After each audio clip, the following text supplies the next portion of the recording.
دارالعلوم دیوبند کے شیخ الحدیث صدر مدرس مفتی حجت اللہ البالغہ کے شارح درجنوں شہر آفاق کتب کے مصنف مجلس تحفظ ختم نبوت دارالعلوم دیوبند کے ناظم اعلیٰ مولانا مفتی سعید احمد پالنپوری 19 مئی 2020 کو تقریباً 80 سال کی عمر میں اس دار فانی سے کوچ کر گئے۔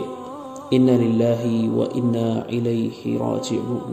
مولانا مفتی سعید احمد پالنپوری کو اللہ نے بہت سی خوبیوں اور کمالات سے نوازا تھا۔ آپ کا ذوق لطیف، طبیعت سادہ اور نفیس تھی، مزاج میں استقلال اور اعتدال تھا، فطرت میں سلامت روی اور ذہن رسا کے مالک تھے، زود و نویس اور خوش نویس تھے، حق و باطل اور ثواب و خطا کے درمیان امتیاز کرنے کی وافر صلاحیت رکھتے تھے اور حقائق اور معارف کے ادراک میں یکتائے زمانہ تھے، اور سب سے بڑی خوبی یہ تھی کہ موصوف اپنے کاموں میں نہایت چست اور حالات کا جمع مردی سے مقابلہ کرنے والے تھے۔ جن حضرات کو آپ کی تصانیف دیکھنے اور تقاریر سننے کا موقع ملا ہے وہ جانتے ہیں کہ آپ کی تصانیف اور تقاریر کتنی پرمغز، مرتب اور جامع ہوتی تھی، اور آپ کے خدام جانتے ہیں کہ آپ اپنی اور اپنے متعلقین کی کتابوں کی تصحیح اور طباعت کا کتنا اہتمام فرماتے تھے۔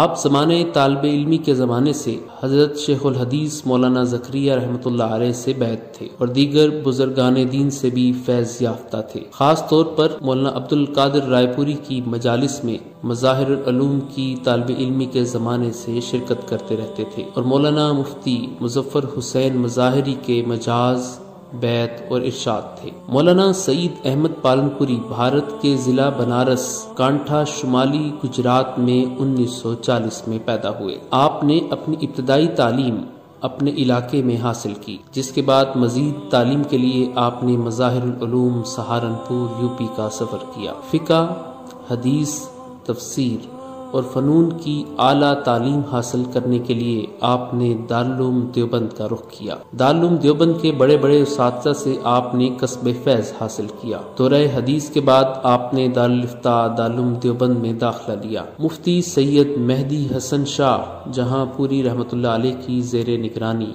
کتب فتاوی کا مطالعہ اور فتاوی نویسی کی مشق کا آغاز کیا۔ اسی کے ساتھ آپ نے سماحت الشیخ محمود عبد الوہاب مصری رحمۃ اللہ علیہ کے پاس حفظ بھی شروع کیا، جو قرآن کریم کے جید حافظ اور مصری قاری تھے، اور جامعۃ الازہر قاہرہ کی طرف سے دارالعلوم دیوبند میں متعین تھے۔ افتاء مکمل کرنے کے بعد دارالعلوم دیوبند کے ارباب انتظام نے آپ کا معین مفتی کی حیثیت سے دارالافتاء دارالعلوم دیوبند میں تقرر کر دیا، جبکہ اس زمانے میں معین مفتی رکھنے کا رواج نہ تھا جیسا کہ اب ہے۔ کچھ عرصے بعد آپ نے دارالعلوم دیوبند میں مدرس کی حیثیت سے تدریس کی خدمات کا آغاز کیا، جو وفات تک جاری رہا۔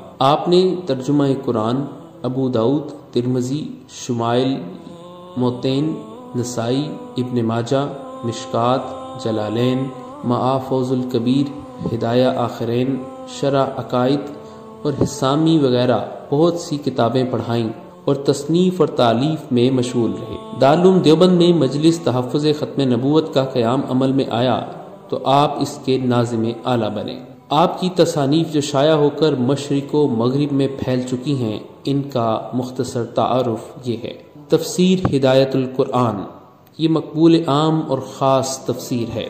الفوز الکبیر، یہ سابقہ تعریب کی تہذیب ہے، دارالعلوم دیوبند اور دیگر مدارس عربیہ کے نصاب درس میں شامل ہے۔ تحفۃ الدر، یہ نخبۃ الفکر کی بہترین اردو شرح ہے، کتب حدیث پڑھانے والوں خصوصاً مشکات شریف پڑھانے والوں کے لیے نہایت قیمتی سوغات ہے۔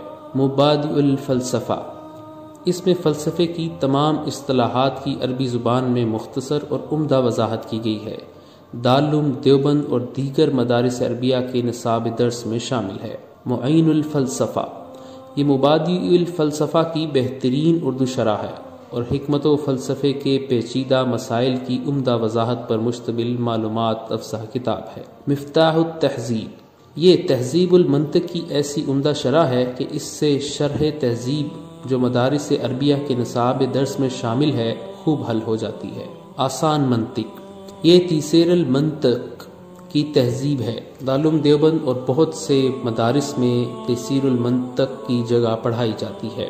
آسان نحو کی ابتدائی عربی کتابوں میں تدریج کا لحاظ نہیں رکھا گیا۔ یہ کتاب اسی ضرورت کو سامنے رکھ کر لکھی گئی ہے۔ یہ 2 حصے پڑھ کر علم نحو کی کوئی بھی عربی کتاب شروع کروائی جا سکتی ہے۔ زبان آسان اور انداز بیاں سلجھا ہوا ہے۔ آسان صرف 3 حصے۔ علم صرف کی جو کتابیں اردو میں لکھی گئی ہیں ان میں عام طور پر تدریج کا لحاظ نہیں رکھا گیا، جبکہ یہ بات نہایت ضروری ہے۔ یہ نصاب اسی ضرورت کو سامنے رکھ کر مرتب کیا گیا ہے۔ یہ نصاب نہایت مفید اور بہت سے مدارس میں داخل درس ہے۔ آپ فتویٰ کیسے دیں؟ کیا مقتدی پر فاتحہ واجب ہے؟ حیات امام طحاوی، داڑھی اور انبیاء علیہ السلام کی سنتیں، ہادیہ شرح کافیہ، علمی خطبات، معین الاصول۔ 12 مئی بروز منگل آپ کو طبیعت خراب ہونے پر انتہائی نگہداشت کے شعبے میں داخل کروایا گیا اور 19 مئی 2020 کو آپ تقریباً 80 سال کی عمر میں اس دار فانی سے کوچ کر گئے۔ انا للہ و انا الیہ